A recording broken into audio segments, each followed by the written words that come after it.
The water is the color of hammered steel at 0400, and you are standing watch on the bridge wing of USS Gravely, a 509-foot Arleigh Burke-class destroyer. And the Strait of Hormuz is 21 miles wide at its narrowest point, and every single one of those miles is contested in a way that the geography doesn't advertise. To your left, Iran. To your right, Oman. Beneath you, roughly 1/5 of the world's entire oil supply moving through a channel that would fit inside the distance between Midtown Manhattan and JFK Airport. Tankers the length of 3 football fields pass at 6-knot intervals, their running lights strong in the darkness like a slow procession of something enormous and indifferent. And somewhere out there in the black water are fast attack craft that can close from 3 miles to weapons range in under 4 minutes and that are designed specifically to operate in the shallow, cluttered environment that makes your destroyer's advantages mean less than they do in open ocean. You have been awake for 19 hours. Your watch ends in 47 minutes. This is a normal night. If you want to understand what normal looks like from inside it, is where it doesn't get sanitized. The Strait of Hormuz is not a place most Americans could locate on a map with confidence, which is one of the more consequential gaps between what matters and what people pay attention to. It sits between the Persian Gulf and the Gulf of Oman, roughly 30 miles wide at its narrowest navigable point, and through it passes approximately 17 million barrels of crude oil every single day, which represents about 20% of global petroleum consumption and roughly 30% of all seaborne oil trade on Earth. When analysts talk about choke points, the geographic locations where global commerce is most vulnerable to disruption, the Strait of Hormuz is always at the top of the list. Not because of its size, because of what flows through it and what happens to the global economy if it stops flowing. A sustained closure of the strait would spike oil prices beyond anything experienced in the 1973 embargo within 72 hours. It would send economies into contraction within weeks. The entire architecture of modern industrial civilization runs in part through 21 miles of water that Iran has explicitly and repeatedly threatened to close,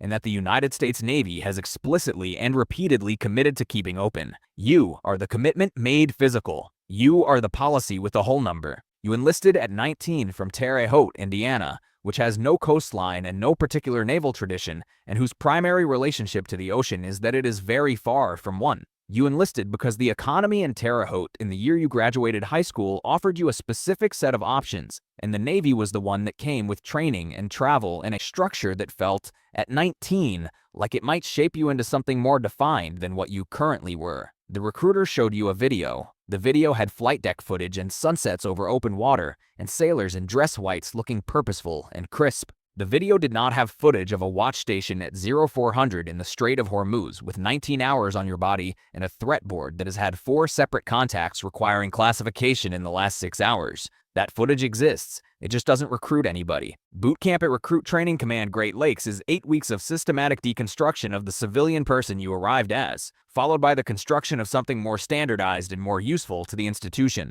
You learn to wake at 0500 without an alarm because your body has been conditioned to it. You learn to make a rack, a bed, to a standard that involves hospital corners and a tightness that would bounce a quarter, which sounds absurd until you understand that the discipline of the small thing is what produces the discipline of the large thing. And the large thing is the ability to function precisely under conditions of extreme stress without the external structure that civilians take for granted. By the end of week 8, you are something slightly different from what you were at the beginning of week 1. Not better in the moral sense, more capable in the operational sense. The institution needed you to be capable, and it made you capable in the time allotted, and you are grateful for this in the way you're grateful for things that cost you while they're happening. Your rate is Operations Specialist, OS. You work in the Combat Information Center, the CIC, which is the nerve center of the ship, a darkened room below the bridge level filled with radar screens and tactical displays and the continuous low hum of electronics processing more information per second than you can consciously track, and your job is to track it anyway. To maintain the tactical picture, to identify and classify contacts, to provide the information that the officer of the deck and the commanding officer need to make decisions that might, in a situation that escalates beyond the ordinary, involve weapons. You are 22 years old and you have been trained to do this, and you can do it well. And the weight of what it means to do it well only settles on you gradually, over multiple deployments as the abstraction of training becomes the concrete reality of actual contested water. Your first deployment to the 5th Fleet Area of Operations, which covers the Persian Gulf, the Red Sea, the Gulf of Oman, and parts of the Indian Ocean, headquartered at Naval Support Activity, Bahrain, is 7 months long. 7 months away from everything you know, in a part of the world that operates on completely different assumptions about time, religion, hospitality, and the role of the state in daily life. And that is also, in the specific geography you're operating in, genuinely dangerous in a way that requires you to maintain a level of alertness that has no civilian equivalent. The Gulf is not the open ocean. The Gulf is shallow. It averages 50 meters deep compared to thousands in the Atlantic, which affects sonar performance.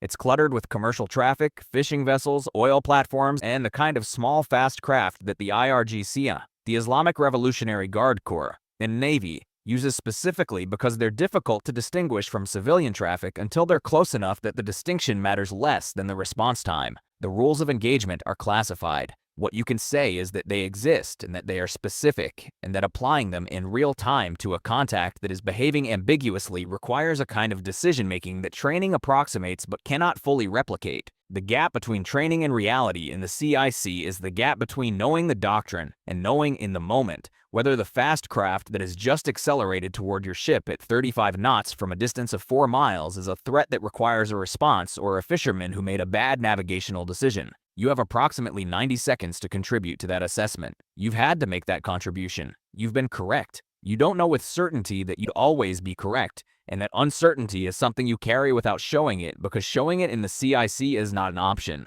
The IRGCN harassment is real, and it is documented, and it is a calculated strategic behavior, not random aggression. The tactic is called swarming. Multiple small fast craft, usually Boston whaler-type speedboats armed with heavy machine guns or rocket-propelled grenades, approach a U.S. Navy vessel at high speed from multiple directions simultaneously, forcing the vessel to track multiple threats at once and creating the conditions under which either a miscalculation or a deliberate escalation could produce an incident. There have been over 100 documented interactions between U.S. Navy vessels and IRGCN craft in the Persian Gulf since 2021 that have been classified as unsafe or unprofessional. You've been in 3 of them. In 2 of them, the IRGCN craft turned away at a distance that your commanding officer later described in the after-action report as within acceptable parameters, which is the institutional language for closer than anyone in that CIC was comfortable with. The third one is the one you think about, not constantly, in the specific way that certain memories are always in a peripheral position, present enough to influence how you read a situation without being directly confronted. It was a night contact, 2 craft, fast approach from the northeast, standard harassment profile until one of them didn't turn. It kept coming. The bridge called General Quarters. You were already at your station. The contact closed to 500 yards before it made a hard turn to port and accelerated away. 500 yards is approximately the distance from home plate to the center field wall in a major league ballpark. At the speed the craft was moving, that's 11 seconds of reaction time from the moment of the hard turn. You know this because you calculated it afterward. You don't know what would have happened if the turn hadn't come. That's the thing about the 11 seconds. It ends in the turn, and you never find out what comes after if it doesn't. The boredom is the thing that nobody explains adequately, and that turns out to be as psychologically demanding as the threat, in a different way. The deployment is 7 months. Of those 7 months, the portion spent in actual high-tension situations, the kind that spike your cortisol and engage the training, is perhaps 3 to 4 weeks aggregate. The rest is watch rotations and maintenance and physical training in the specific flatness of days that are structurally identical to the days before them. In an environment where the horizon is always the same distance away, and the temperature on the weather decks from May through September runs between 105 and 115 degrees Fahrenheit with humidity that makes the air feel like breathing through a wet towel. You develop routines with the precision of someone who has learned that structure is the only available substitute for variety. You read. You work out in the small gym 2 decks below the waterline. You write letters that take 6 days to arrive and receive letters that took 6 days to get to you, which means the conversation you're having with your mother or your girlfriend or your college roommate is always running 12 days behind the present moment, so that by the time you respond to something they said, the situation has already resolved or escalated without you. The phone calls are 15 minutes, twice a week if the bandwidth allows, which it doesn't always. Your girlfriend back in Terre Haute is patient in the way that people are patient when they've decided to be patient as an act of will rather than as a natural condition, which is the harder and more real version of patience in which you recognize and are grateful for, and also aware is not infinitely renewable.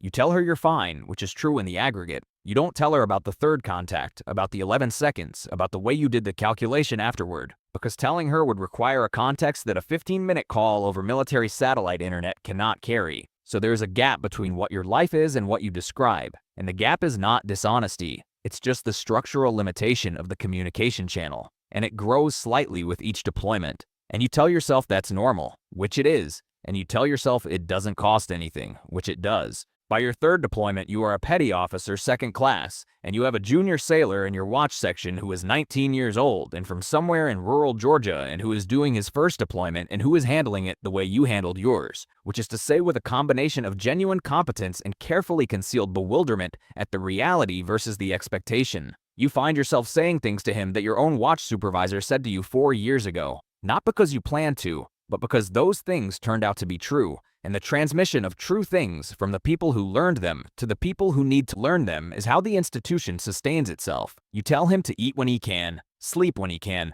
and never miss an opportunity to use the bathroom before a long watch. He laughs. You weren't joking. The question you get asked most often when you're home on leave, at family dinners and cookouts and the kind of casual social situations where your service is the most interesting thing about you to people who don't know you well, is whether you've ever been in combat. The honest answer is complicated. You've been in situations where combat was possible and closer than it should have been. You've contributed to decisions that, in different circumstances, might have resulted in weapons being fired. You've been at general quarters in contested water at 0300 with your heart rate at 140. And your training running on autopilot while the conscious part of your brain watched it happen. Whether that is combat depends on a definition that you've never fully settled. You tell people that it's been eventful, which is true, in which they interpret according to whatever they already believe about what your job is, and you let them, because the alternative is a conversation that the cookout setting cannot support. You have 4 years left on your current enlistment. You haven't decided whether to re-enlist. The institution has given you things that are real and permanent.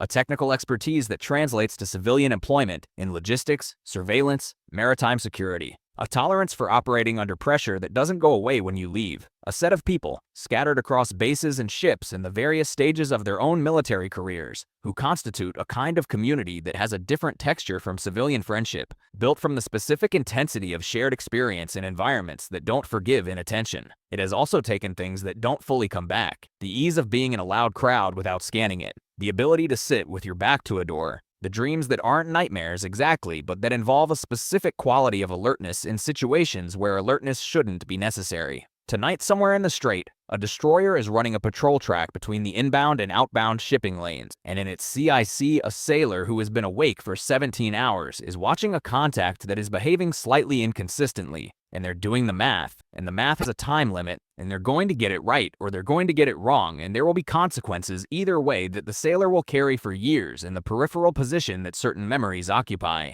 And next year there will be another sailor from somewhere without a coastline watching a recruiter's video that shows sunsets and dress whites, deciding that the structure looks like it might shape them into something more defined than what they currently are. And they're not wrong. That's how it works.